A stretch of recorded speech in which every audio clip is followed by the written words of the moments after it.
안녕하세요. 오토기어 김정민입니다. 안녕하세요, 김창현입니다. 네, 오늘 시승할 차는 대한민국을 대표하는 중형 세단 소나타와 함께 중형 세단을 양분하고 있는 K5입니다.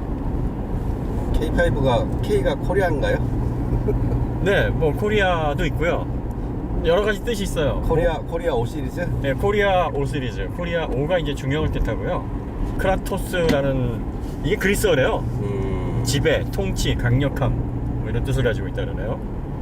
그 다음에 키네틱이라는 말 아시죠? 알죠. 예. 네, 운동이란 뜻이죠. 예, 활동적인 예, 그런 의미를 가지고 있고, 또 기아의 그 K, 예. 그러네요. K. 거기다 또 코리아. 그러네요. 의미가 너무 많아요. 붙이기 나름인데요? 생각을 많이 한 것 같아요. 네. 전 사실 그 이름 때문에 이거 K5에 관심이 없었어요. 자존심 상하잖아요, 그죠? 그러니까 좋게 말하면 자존심 상하고 나쁘게 네. 말하면 좀 쪽팔려요. 이름이. 그 독일 BMW를 너무 따라하는 듯한. 예. 그렇죠. 피터 슈라이어가 그 2005년도에 이제 기아로 이직을 하면서 라인업을 정리를 하면서 이제 명칭을 그렇게 바꿨다고 하는데, 다른 명칭을 좀 쓰는 게 낫지 않았을까 싶어요.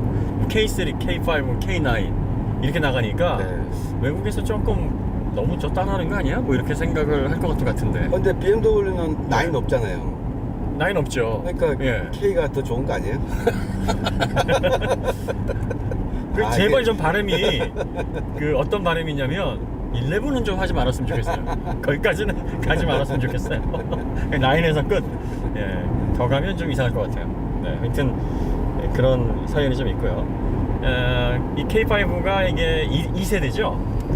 2010년에 이제 1세대 모델이 나왔고, 네.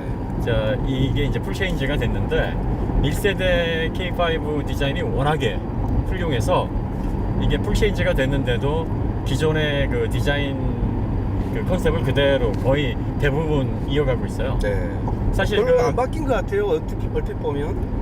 우리나라의 자동차 디자인이 2010년 K5를 기점으로 상당한 그 이노베이션을 이뤘다, 이렇게 얘기해도 과언이 아닐 정도로 정말 K5는 국산 중형 세단 디자인에 한 획을 그었죠. 네. 처음에 나왔을 때 정말 멋졌어요. 정말 저런 신선했죠. 네, 디자인도 네. 국산차에서 나올 수 있구나. 각진 네. 듯, 각 안 찐 듯, 매끄러운 듯. 네. 네. 그러다가 이제 2013년도에 페이스리프트 모델이 나오면서 약간 망했죠. 평가가 안 좋았어요. 네. 예. 그러다가 다시 이제 풀체인지가 되면서 예전에 그 K5의 명성을 되찾았습니다. K5 2세대 모델은 그 SX 모델이 있어요. 그 다음에 MX 모델이 있습니다. 퀴즈. SX는 뭘까요? SX. 이걸 찾아보실 분이 아니죠. 가운데 E자 넣으면 좀 이상해지는 것 같은데. 아이, 그런 말 하지. 아이, 참. 예. 편집해주세요. 안 하죠? 이런 것도. SX가 뭐 딱 그 보면은 그 감이 잡히시죠? 예, 스포티 익스트림. 네, 네. 네. 그 MX는 모던 익스트림. 네. 그 MX는 조금 점잖은, 네. 얌전한 어떤 전면부를 가지고 있고, SX는 약간 좀 스포티한, 말하자면 이제 젊은 취향에 좀 더 가까운 디자인을 가지고 있다. 그래서 두 가지로 나뉘어져 있고요. K5 터보 모델은 SX 디자인밖에 없대요. 노멀 모델은 둘 중에 선택할 수 있고요. 이 차는 지금 SX 모델입니다. 아, 좋네요. 그래서 이 패들 시프트까지 달렸나봐요. 지금 이게 그 엔트리 모델이거든요. 네. 엔트리 모델인데 다른 건 다 없는데 패들 스포트가 있어요. 네, 이거 좋네요. 네, 그 다음에 요 스티어링 휠이 네. 저기 D컷. D컷인가요, 저게? D컷이 되려다 만 것 같아요. 네, 그냥 원을 이렇게 쿵 하고 찍은 거 아닌가? 네. 조금 D컷을 좀 제대로 한 1cm 정도만 더 올라왔으면 좋겠는데. 네, 공격적으로 좀 D컷을 해주면 좋았을 뻔했는데 모양만 냈긴 했지만 그래도 D컷이라는 데 의미가 있죠. 네.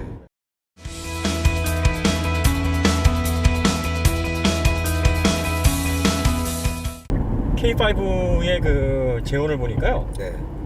길이가 4885, 폭이 1860, 높이가 1460, 그 다음에 휠베이스가 2805. 네. 전형적인 중형 세단인데 약간 큰 편이에요. 네. 공차 중량은 1550kg에서 1375kg. 그 2.0 자연흡기 모델이 그렇습니다. 네. 휠 사이즈, 휠 타이어 사이즈에 따라서 이게 무게가 조금씩 변화하는 건데 얘는 이제 1450kg이죠. 경량화도 뭐 괜찮은 편이에요. 네. 뭐 아주 베스트 수준은 아니지만 그래도 경량화가 또 잘 돼 있고요. 트림이 뭐 럭셔리 트림, 시작부터 럭셔리네요. 그러게요. 네.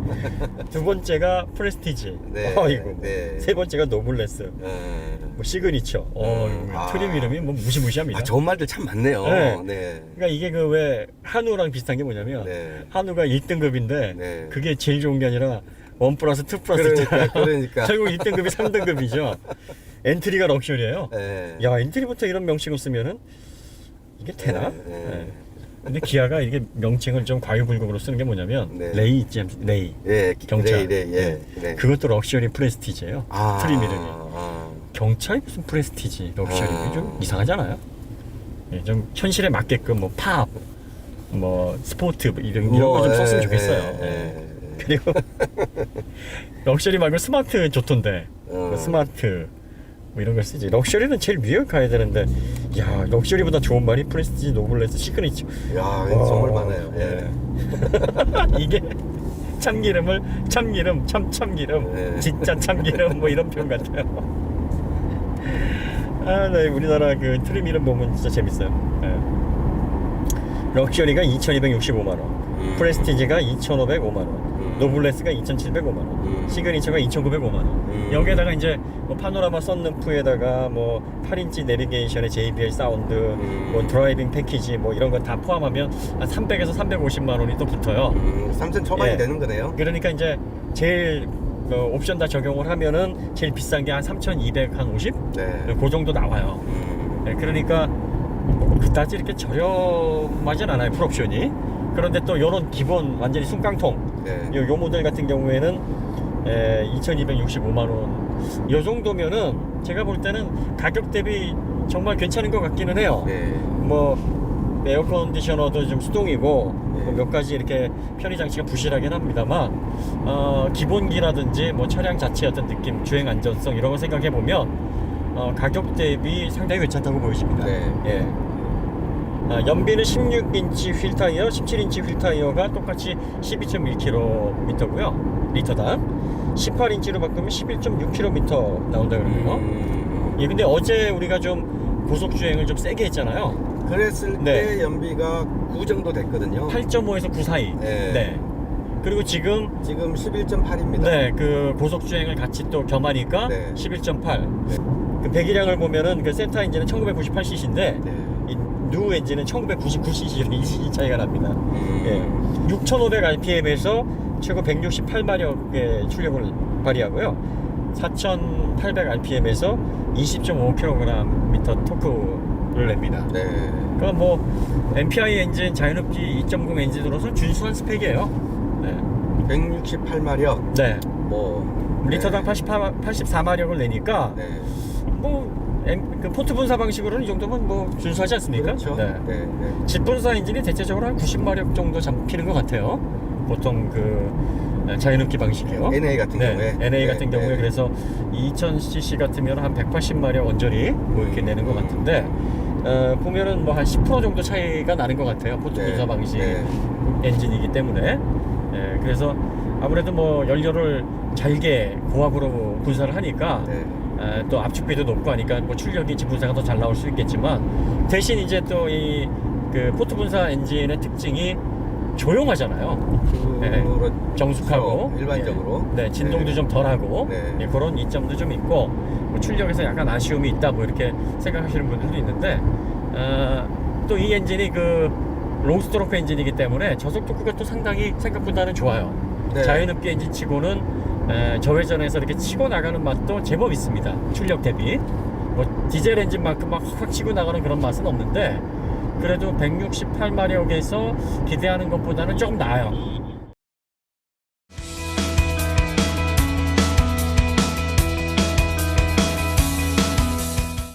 누가 아니라 원래 뉘인데 뉘. 아, 그래요? 뉘, 오. 뉘 이런데 이제 뉘 발음 힘들잖아요. 네. 그러니까 그냥 누 이렇게 누라고 하니까 이게 그 아프리카의 누 때 네. 그래서 소우니까 이게 느려 터졌다. 네. 왜냐하면 이제 이 이 발음도 안 돼.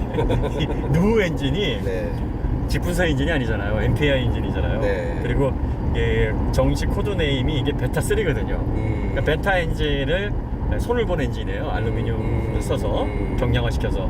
그러니까 세타 엔진으로 보면 세타에 이제 현대는 뭐 후속이다 이렇게 얘기를 하는데 후속이 아니라 엄밀히 말하면은 이 세타의 염가 버전이에요. 싸구려 엔진이죠.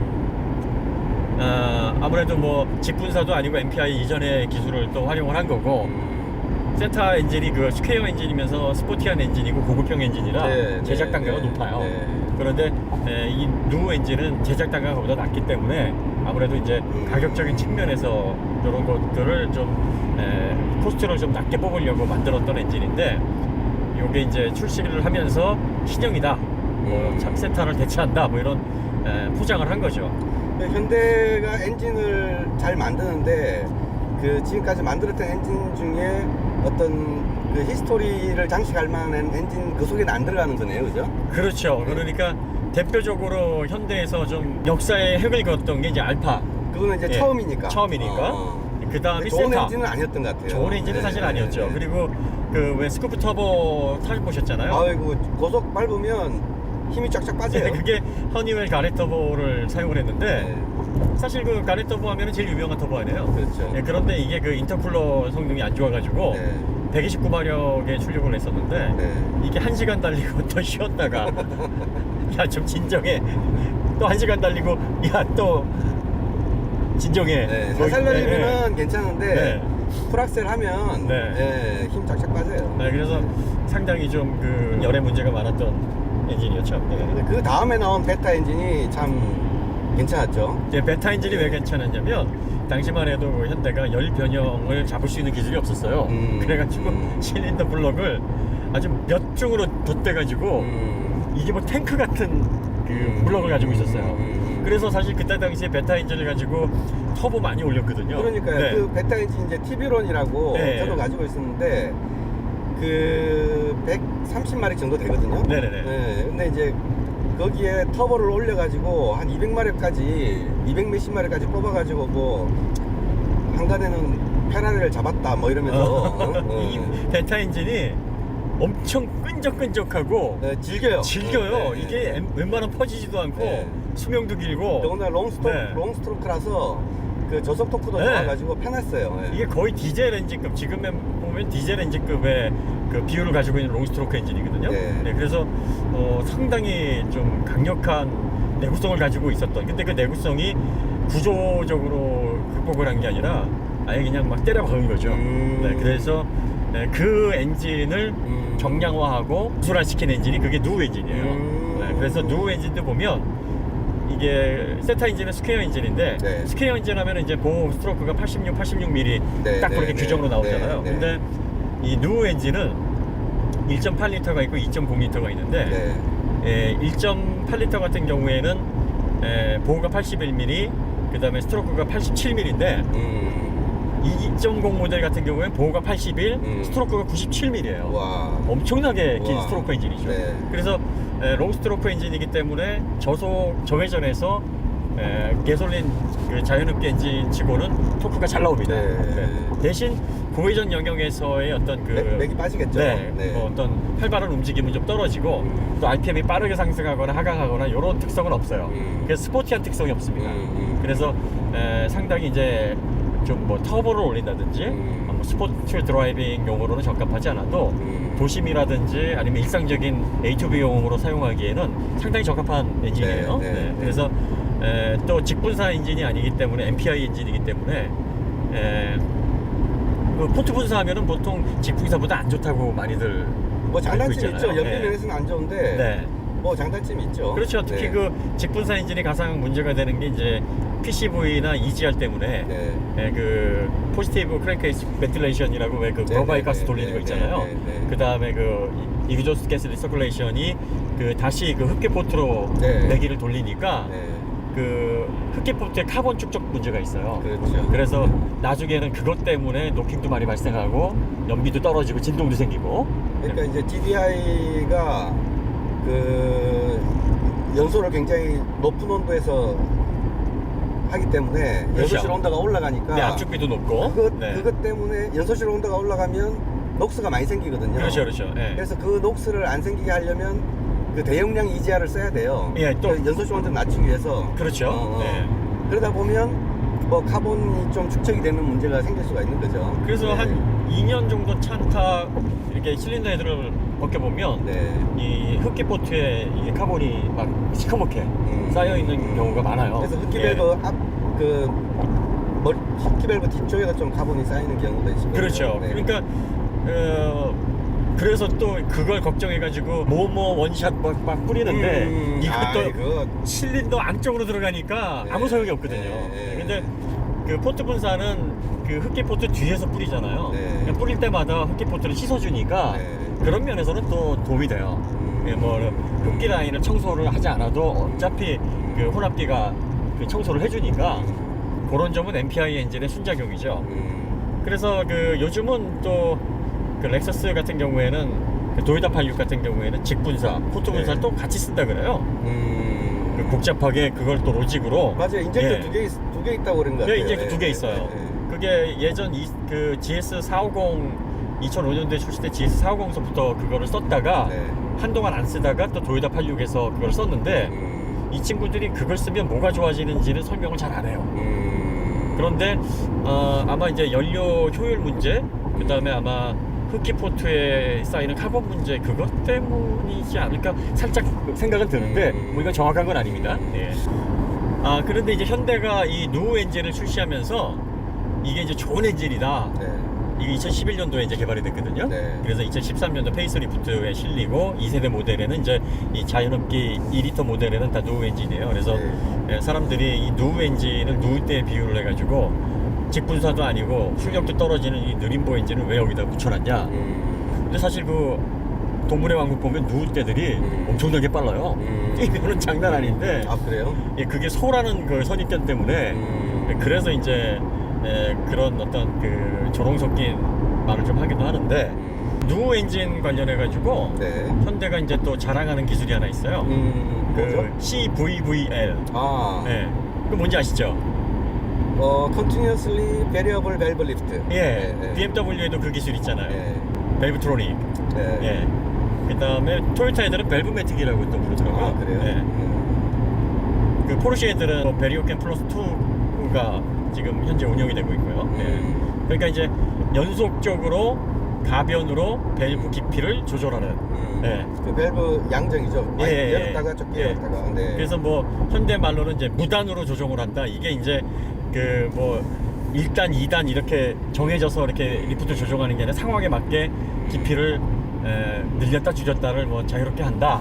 이제 뭐 그런 의미인데 BMW처럼 뭐 아주 그냥 0.18mm서부터 9.9mm까지 아주 세밀한 게 조정이 되는 건 아닌데 그래도 이 CVVR 그 연속적인 가변 밸브 리프트 기술을 가지고 있는 엔진 제조사들이 많이 없어요. 그래서 2011년부터 또 이거를 적용을 했다라는 거는 또 상당히 좀 고무적인 일이긴 합니다, 사실은. 예. 네, 아무래도 세타2 엔진이 지금 그 내구성 문제가 좀 심각하게 대두가 되고 있지 않습니까? 간만이 지나고요. 말 좀 나오죠. 네, 예. 실린더 벽이 뭐 긁히거나 커넥팅 로드가 부러지거나. 네. 근데 그게 이제 아직까지 정확하게 어떤 문제인지가 밝혀지지 않았기 때문에 단정을 지을 수는 없지만 아무래도 이제 세타 엔진이 스퀘어 엔진이면서 이게 스포티한 엔진이다 보니까 고회전에서 활발한 움직임을 계속 이제 연속적으로 가져가다 보면 결과적으로 엔진 실린더라든지 커넥팅 로드나 뭐 이런 구조적인 문제가 생긴다는 거는 그 피로도를 제대로 극복을 못한다는 얘기겠죠. 그렇겠죠. 예, 그래서 네. 그 스트레스에 대한 완벽한 보강이 이루어지지 않았기 때문에 그런 문제가 구조적으로 생기는 건데 이게 뭐 일각에서 얘기하는 그 노크 센서의 어떤 민감도를 떨어뜨려서 어떤 잦은 노킹에 따른 그 열 변형 현상인지 아니면 스트레스에 대한 어떤 구조적인 내성 문제인지 이건 좀 가서 정확한 원인이 밝혀져 봐야 알겠죠. 아직은 모르는 거죠. 네.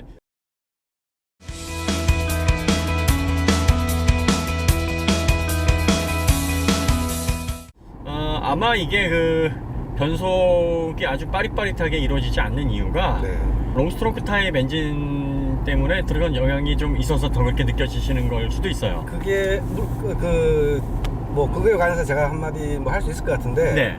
예전에는 네. 미션 뭐 이렇게 변속만 딱 보면 아 이거 변속 시간은 미션 문제야 막 딱 이렇게 생각해 버리고 뭐 TCU가 예전에는 다 관장을 했으니까요. 그랬는데 예. 지금은 그게 아니거든요. 그렇죠. 왜냐하면 TCU가 변속을 할 때 지 혼자 변속하는 게 아니고 예를 들어서 이제 뭐 다운시프트 같은 경우에 네. 다운시프트 하려면 엔진 RPM 올려줘야 되잖아요. 예. 그러면 TCU가 야 나 변속할 거야 엔진 RPM 좀 올려줘라고 ECU한테 이야기를 해요. 그렇죠. 그럼 ECU가 아 그래? 그럼 올려줄게. 그럼 올려야 되거든요. 그럼 올렸어? 아 그럼 나 변속할게. 뭐 이렇게 이제 서로 왔다 갔다 해요. 그걸 네. 이제 통합 제어라고. 예, 맞습니다. 뭐 총합 제어라고도 하기도 하고 통합 제어라고도 예. 하기도 하고 인테그레이티드 컨트롤이라고 예. 대부분 차들이 그렇게 하고 있어요. 근데 이제 그게 이 전체적인 변속 시간이 좀 걸리는 이유가 롱 스트로크 엔진이 이제 그 RPM을 높이고 RPM이 떨어지고 하는데 시간이 조금 걸리거든요. 그렇죠. 예, 왜냐면 아무래도 스트로크가 긴 거를 RPM을 더 올리면 더 힘들게 올려야 되잖아요. 그렇죠. 예, 예. 지렛대 긴 거 옮기려면 좀 걸리적거리는 거나 그러니까, 같은 이치죠. 그러니까 이제 그래서 그 엔진이 반응하는 그 시간까지도 걸리기 때문에 결과적으로 보면 조금 더 걸리나 하는 느낌을 줄 수는 있는데 그걸 다 합쳐보더라도 이 정도 변속이면은 미국 차보다는 훨씬 빠르고요. 예. 그 일반 특히 말리부 변속기 그 이거 서킷 들어가서 답답하셨잖아요. 천지 차이죠. 비교하지 마세요. 비교 안 돼. 예, 그 변속기하고 비교하면은 뭐 이거는 정말 땡큐죠, 이 정도면. 네. 그래서 현실적으로 별로 지연 때문에 답답하다 이런 거를 느끼실 분이 많지는 않을 거예요.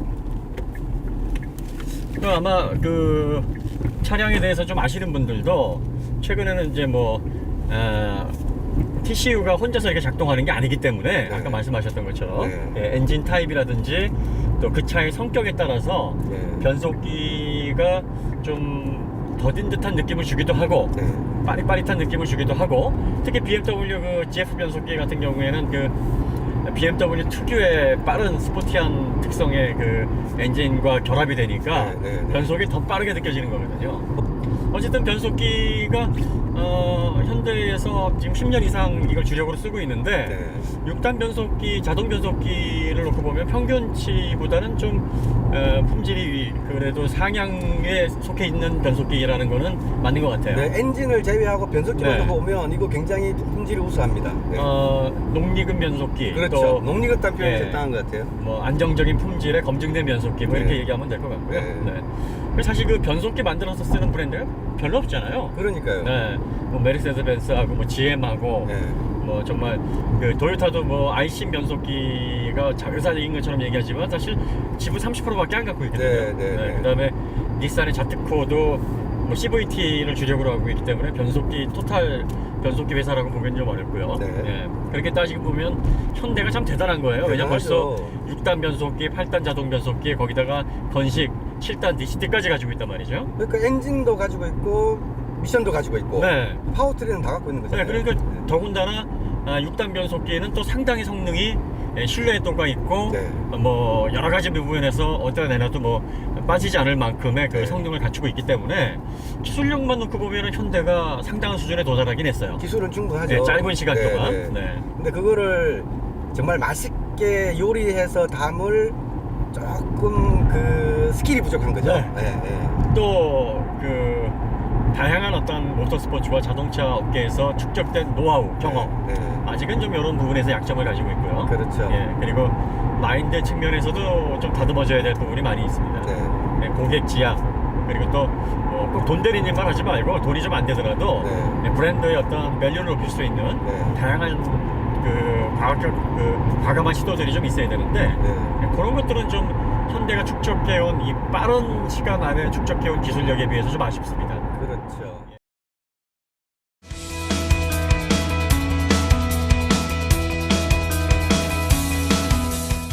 어제 이 차를 이제 받아서 렌트를 해서 저녁에 또 그 고속 주행을 또 나름 한번 하드하게 한번 해보지 않았습니까? 네, 네, 예. 네, 네. 근데 고속 주행을 하면서 상당히 이상적이었던 게 뭐냐면 네. 예전에 국산 중형차에서 느껴졌던 그 느낌하고 네. 굉장히 달라졌어요. 네, 예. 많이 좋아졌어요. 일단 고속 안정감이 상당히 좋아졌고, 네. 그 다음에 이 서스펜션이 점점점 국산차들이 하드한 쪽으로 지금 세팅이 바뀌고 있는 것 같아요. 맞아요. 그런 예. 경향이 있어요. 네, 지금 이 차도- 지금 이거는 하드해진 거는 맞는데, 네. 근데 불편할 정도는 아니에요. 네. 그래서 이 차도 보면은 물렁물렁한 느낌이 전혀 없는데 네. 그렇다고 딱딱한 느낌도 없고, 네. 그리고 보면은 지금 노면도 지나면서 적당하게 그 노면 상태도 잘 느껴지거든요. 안 좋은 저기 예. 오른쪽 차 바퀴를 한번 밟으면 싹 지나가 볼게요. 네.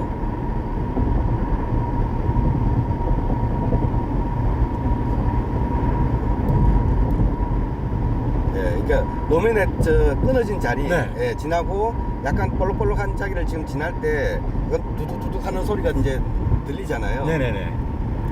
근데 이게 이 차가 왜 이렇게 거칠어라는 느낌은 아니에요. 네. 예. 오히려 지난번에 시승한 말리부가 조금 더 거칠었고 네. 그거보다는 더 부드러워요 얘가. 그리고 얘가 K5 같은 경우에는 노면 정보를 다 주기보다는 네. 아주 많이 걸러내진 않는데 약간씩 걸러내는 어떤 특성도 좀 맞아요. 있어요. 네, 네, 네. 그래서 운전자로 하여금 이 노면 상태가 이 정도의 어떤 그 모양새를 가지고 있구나 정도를 인식을 하게 해주면서도 네. 왜 이렇게 많이 진동이나 소음이 올라오지 이런 느낌도 별로 없어요. 네, 네. 그래서 전반적으로 이 가격대에서 느껴지는 서스펜션의 어떤 완숙도라든지 세련미가 좀 있는 것 같아요. 전자공학 하시는 분이 이야기 쉽게 말하면 앰플리튜드 필터가 있는 듯한. 예, 맞습니다. 그래서 표현 잘했죠? 예, 딱 맞는 표현이에요. 예. 그래서 살짝 한번 걸러주고, 네. 그다음에 필요한 정보들은 올려주고. 네, 네. 근데 이게 2천만 원대 중형 국산차에서 이 정도 느낌이 구현된다는 게 제가 보기에는 상당히 고무적인 것 같아요. 이게 아반떼하고 몇백만 원 차이 안 나는데 상당히 고급스럽네요. 네. 고속 주행에서 하부에서 올라오는 노면 소음도 네. 말리부보다 조용한데요, 대체적으로. 지금 100km 정도에서는 말리부랑 비슷해요. 네. 소음의 음색이나 예. 소음의 크기가. 근데 그 100을 넘어서 쭉 올라가면서는 말리부는 120, 30을 넘어가면서 소음이 되게 좀 굉장히 시끄러웠어요. 타이어 소음이 예. 굉장히 크게 예. 막 커졌거든요. 근데 얘는 안 그래요. 이거 제 엄청나네요. 베라크루즈가 네, 이제 슈퍼카네요, 완전히. 한번 따라가 보라는 이야기 같은데요. 자, 지금 한번 밟아보겠습니다. 자, 고속에서의 80에서 100 네. 사이가 아주 정숙하거나 조용하지는 않은데 네. 이게 130, 140을 넘어도 소리가 비약적으로 확 커지진 않아요. 네, 지금 상당히 올라왔어요. 네. 네. 지금 노면 소음도 그렇게 심하지 않거든요. 네. 예전에 중형차는 소위 말하는 Y 영역에 네네. 가까이 가면 옆에 대화가 힘들잖아요. 거의 뭐 소리를 네. 질러야 되는 네. 상황이었었는데 지금 차는 그 정도까지 아니에요. 네. 물론 이제 그랜저보다는 좀 정수성이 떨어지죠. 뭐 하부 소음 그 흡음재가 완전히 이렇게 뭐 공급차만큼 사용이 안 됐기 때문에 네. 이 하부에서 올라오는 어떤 그 소음들은 어쩔 수가 없는데 네. 어쨌든 구조적인 어떤 노면 소음들이라든지 타이어에서 유입되는 그 어떤 거친 소음 네. 이런 것들은 많이 걸러줍니다. 그러니까요. 네. 그리고 특히 지금 뭐 속도를 이렇게 몇 킬로다 얘기를 못 하겠습니다만 분명히 지금 이 속도가 과거에 그 국산 중형 세단에서 불안감이 느껴지는 속도였거든요. 네, 막 차가 날아다니는. 막 붕붕 뜨는 듯하고 네. 막 이런 얘기해도 될지 모르겠습니다. 뭐 이러다 죽을 것 같다. 이러다가 네. 어디 처박힐 것 같다. 뭐 이런 느낌이 가득가득 막 들 때가 있는데 네. 지금 이 차는 그런 영역대에서 충분히 과거의 그 중형차에서 불안감을 느끼는 그런 속도에서도 그다지 불안하다는 느낌이 안 들어요. 네, 네. 고속 네. 안정성이 참 좋습니다. 네, 그 고속 안정성, 그다음에 차체 거동 상당히 좀 예전하고 달라졌다.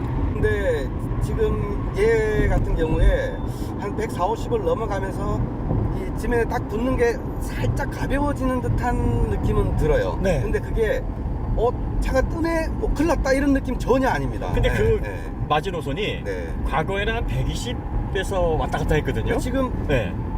살짝 Y까지 갔다 왔는데 네. 여기서부터 좀 뜨네 이런 느낌 잘 안 들어요. 네. 네. 근데 지금은 140 정도를 넘겨야 차가 약간 좀 그러니까 얘 어떡하나 예. 보자라고 하면 그게 느껴지는데 그렇죠. 네. 무심코 그냥 쭉 밟을 때는 못 느껴요. 예, 예. 그래서 상당히 지금 고속주행 안전성이 좋습니다. 그 1세대 제네시스 저도 가지고 있었는데 네네. 걔보다 훨씬 좋아요. 예. TG, 그랜저 TG, 네. HG까지만 해도 140, 150을 내면은 차가 떴거든요. 네, 네, 뜨는 네. 느낌이 나요. 네. 뭐 진짜 떴다는 얘기가 아니라. 네. 그런데 지금 이 K5가 그런 느낌이 없어요. 네, 맞아요. 일단 그런 느낌이 적어도 없고, 네. 그리고 Y 영역까지 거의 근접하거나 Y 영역에 도달을 해도 네. 이거 속도를 줄여야 되겠다, 이러다 큰일 나겠다, 이런 생각도 안 듭니다 지금. 그러니까요, 네. 그러면 차가 어느 정도 이걸 받쳐주고 또 거동이 선명하고 고속에서 안정감을 주기 때문에 네. 운전자로 하여금 이 정도로 크루징을 해도 큰 문제가 없겠다라는 확신을 주는 거죠. 맞아요.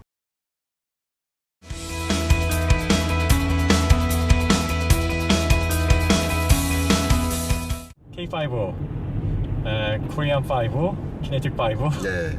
키아 5 이름이 많습니다만 정말 그 이 차에 대해서 스포츠 주행은 크게 기대를 안 했다가 네. 스포츠 주행 성능에 좀 깜놀했어요. 깜놀했죠. 네, 차체 밸런스도 좋았고 네. 특히 그 고속 주행 성능이 발군이었죠.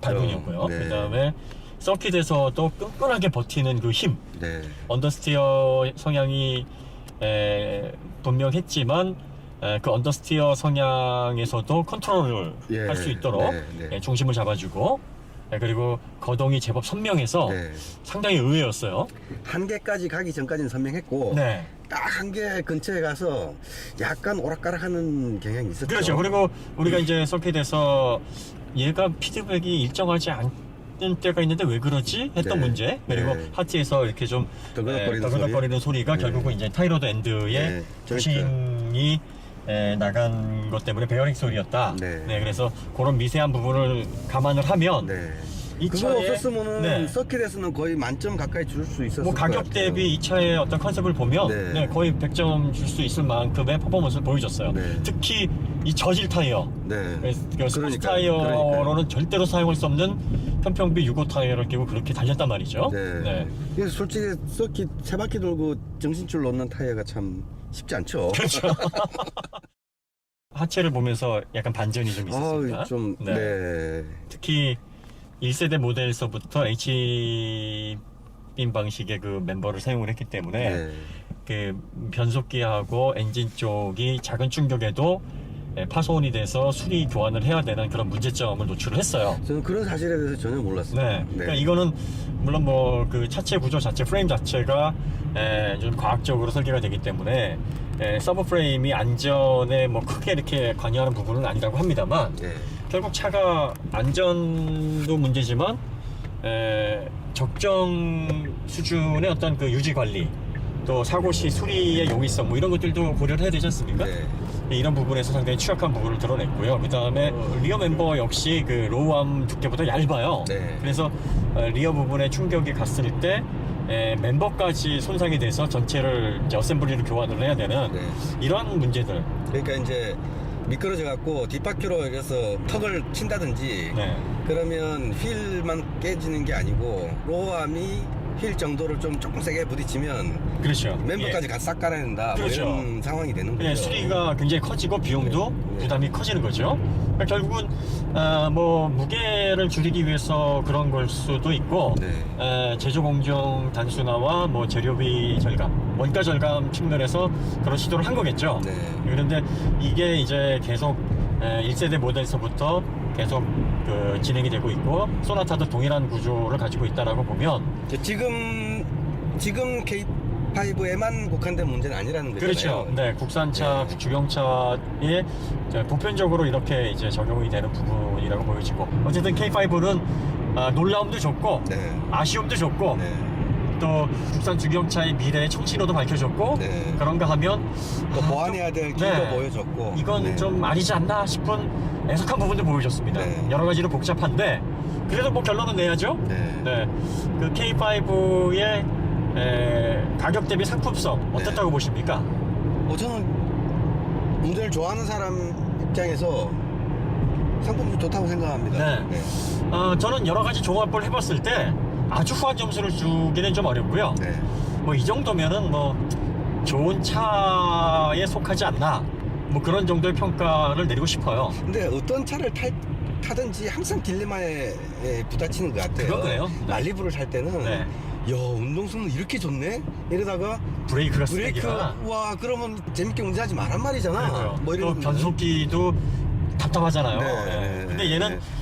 브레이크도 좋고 뭐 변속기도 빠르고 다 좋은데 너 사고 치면 안 돼? 뭐 이런 이야기. 그러니까 어디 부딪히지 그러면 마. 안전하게 타라는 이야기잖아요. 네, 어디 뭐 작은 사고 같은 거 이렇게 앞쪽으로 이렇게 부딪히거나 네. 이런 상황이 생기면 생각보다 일이 커질 겁니다. 그래서 이런 어떤 부분들. 그래서 사실 어떻게 보면은 뭐 본질적인 측면에서 자동차의 어떤 성능적인 측면에서는 좋은 점수를 줄 수 있겠고 네. 전반적인 걸 다 고려했을 때는 네. 약간 좀 애석한 부분이 많이 보이기 때문에 네. 평균보다는 좋은 수준이다 뭐 이런 평가가 또 나올 수 있겠고 어디에 관점을 두느냐에 따라서 달라질 것 같기는 해요. 네. 하지만 자동차가 달리고 돌고 서고 이 측면에서 볼 때 우리나라 순수 국산 중형차 좋아진 건 네, 확실합니다. 남다른 기본기를 보였다는 네. 점에서 네. 우선 점수를 줄 수 있고 국산차가 가야 될 조금 수정해야 될 뭐 그런 방향성을 본 그런 거라고 생각할 수 있을 것 같아요. 네, 맞습니다. 그리고 저희가 이제 하부를 보여드리면서 이제 방청 처리, 녹방지 문제 뭐 이런 부분을 자꾸 짚는데요. 네. 어떤 분들은 이제 정비소에서 그럼 언더코팅 하라는 얘기냐? 그거 하지 마세요. 저도 한 번도 해본 적 없고 해본 적 있으세요? 없어요. 예, 그거 효과 저희는 검증할 수도 없고요. 그게 그렇게 돼가지고 녹방지가 근원적으로 된다고 생각도 안 합니다. 네. 이건 제조사 측에서 라인에서 해결할 문제지 차 뽑아가지고 덕지덕지 까맣게 부신다고 해결될 문제가 아니에요.